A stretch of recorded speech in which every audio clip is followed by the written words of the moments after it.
26শে জানুয়ারি 1950 সালের আজকের দিনেই আমাদের দেশের যে সংবিধান ডক্টর বি.আর. আম্বেদকরের নেতৃত্বে রচিত সংবিধানের যে পথ চলা, সেই পথ চলা শুরু হয়েছে। যে সংবিধানের সব থেকে বড় সৌন্দর্য হচ্ছে ইউনিটি ইন ডাইভার্সিটি, বৈচিত্র্যের মধ্যে ঐক্য, বহুত্ববাদ, ধর্মনিরপেক্ষতা। আজকে ভারতবর্ষের এই সংবিধানের পথ চলা 7 দশকেরও বেশি সময় পার হওয়ার পরে আমরা যারা এই দেশের মানুষ, স্বাধীনতার গর্ভগৃহের মধ্য দিয়ে যে দেশের পথ চলা, সেই দেশের সাধারণ মানুষ প্রতিটা পদে পদে অনুভব করছে যে আমাদের দেশের যে সংবিধানের সৌন্দর্য, যে বহুত্ববাদ, যে বৈচিত্র্যের মধ্যে ঐক্য, আজকে প্রতিদিন ভুলণ্ঠিত হচ্ছে, সংবিধানের উপরে আক্রমণ হচ্ছে। আমরা আজকে এখানে মিলিত হয়েছি, সমবেত হয়েছি, গোটা রাজ্য জুড়ে, গোটা দেশ জুড়ে। আমরা বামপন্থীর আজকের দিনে এ কথা বলতে চাই ভারতবর্ষের সাধারণ নাগরিকের কাছে পাশে দাঁড়িয়ে, এবং উল্টো দিকে দাঁড়িয়ে যাদের নেতৃত্বে, যাদের হাতে আজকে রাষ্ট্র ক্ষমতা আছে, যাদের রাষ্ট্র ক্ষমতার অধ্যক্ষ এবং অহংকারে সংবিধানকে প্রতিদিন ভুলণ্ঠিত করা হচ্ছে, তাদেরকে আমরা বলতে চাই যে আমরা যে ভারতবর্ষে বসবাস করছি, এই ভারতবর্ষ মানে মোদী মানে ইন্ডিয়া নয়। ভারতবর্ষ মানে উইটা পিপল অফ ইন্ডিয়া।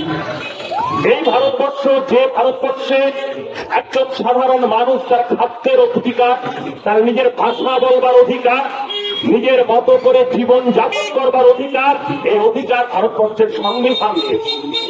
এই অধিকার কোন মোদী সহ কোন দেশের শাসক, কোন দণ্ডমুণ্ডের কর্তা দেয়নি। এই সংবিধান দিয়েছে ন্যায় বিচার পাওয়ার অধিকার দিয়েছে এই সংবিধান। সেই অধিকার যখন যারা রাষ্ট্র ক্ষমতায় আছেন, তাদের দ্বারাই যখন প্রতিদিন আক্রান্ত হয়, সেই সময় এই 26শে জানুয়ারি আজকের দিন আমাদের শপথ হবে। আমাদের শপথ হবে, আমরা যারা পশ্চিমবঙ্গে বসবাস করি, আমরা যারা বাংলায় কথা বলি, বাংলা ভাষায় নিজেদের ভাব প্রকাশ করি, তারা যখন বাংলা ভাষায় কথা বলবার জন্য, নিজের ভাষা কথা বলবার জন্য তারা যখন এই ভারতবর্ষের ভূমিতে যখন আক্রান্ত হয়, তখন আমাদের ঐক্যবদ্ধ হতে হবে। কাদের দ্বারা আক্রান্ত হচ্ছি, তারা আমাদের নিজেদের অধিকার, নিজেদের কথা বলবার অধিকার, খাদ্যক্ষেত্রের অধিকার যারা কেড়ে নিচ্ছে, তাদের বিরুদ্ধে ঐক্যবদ্ধ শপথ নিতে হবে।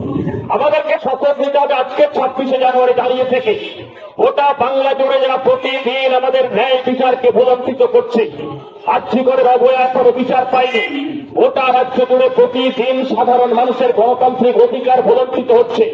যে সংবিধান আমাকে ন্যায় বিচারের অধিকার দিয়েছে, ন্যায়ের শাসনের কথা বলেছে, সেই সংবিধানের ন্যায় বিচার, ন্যায় শাসন যাদের দ্বারা প্রযোজিত হচ্ছে, তাদের বিরুদ্ধে ঐক্যবদ্ধ হতে হবে। তার মধ্য দিয়ে আমাদের সংবিধান রক্ষা পাবে, আমাদের সংবিধানের সৌন্দর্য রক্ষা পাবে, আমাদের সংবিধানকে গর্বের মধ্য দিয়ে আমরা বলি যে ইউনিটি ইন ডাইভার্সিটি, সেই বৈচিত্র্যের মধ্যে ঐক্য, সেই বৈচিত্র্যের মধ্যে ঐক্য আমাদের রক্ষা হবে এবং আমাদের সেই সৌন্দর্য আরো বৃদ্ধি পাবে। Doctor B.R.. আম্বেদকরের চিন্তা চেতনা আরো প্রসারিত হবে। সেই কাজ আমরা বামপন্থীরা যেমন করব, সাধারণ মানুষকে আহ্বান করব, আপনারাও সেই কাজে এগিয়ে যাবেন। এই সকলকে এই আশা রেখে সংগ্রামী অভিনন্দন জানিয়ে আমার আলোচনা শেষ করি।